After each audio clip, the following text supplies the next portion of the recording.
Welcome to Fabricadabra Embroidery Edition. Today we're going to be working the whipped spiderweb stitch.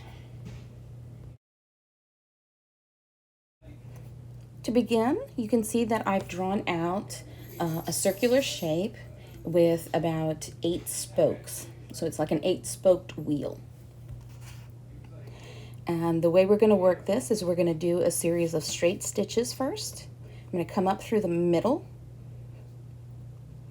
and then I'm going to choose any direction I wish to go. And I'm going to go to the end of that line. Now I drew some of the lines longer than others because I wasn't being careful. So I'm going to stop before the end of this particular line because it's longer than the others.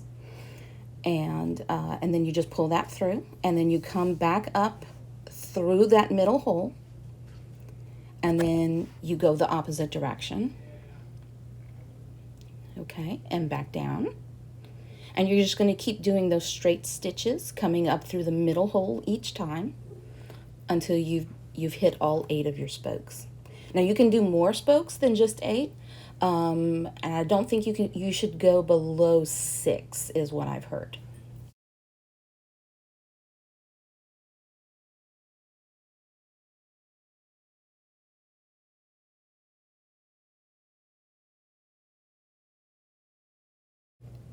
Now we are finishing our last few stitches.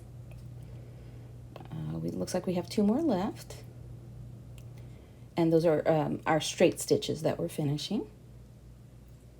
And then the next part that we're going to be doing is going to be all on the top of the fabric. So there will be no more piercing of the fabric.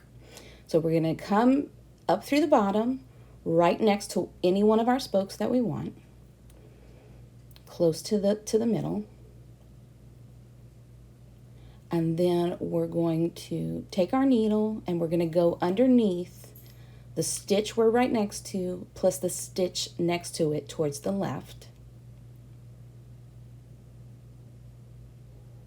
And we're going to pull that until, tight. And then we're going to do the same thing using the same stitch, the second stitch of the previous stitch that we made. So it's basically just going in a big circle over and over, taking 2 stitches at a time.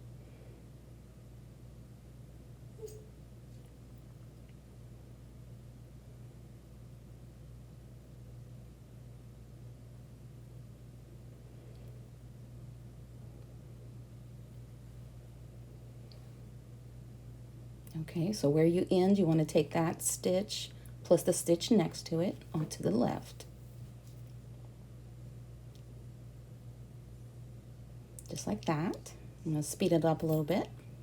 And I'm just going to keep going round and round and round and round until I get, I filled in as much of this as I want to.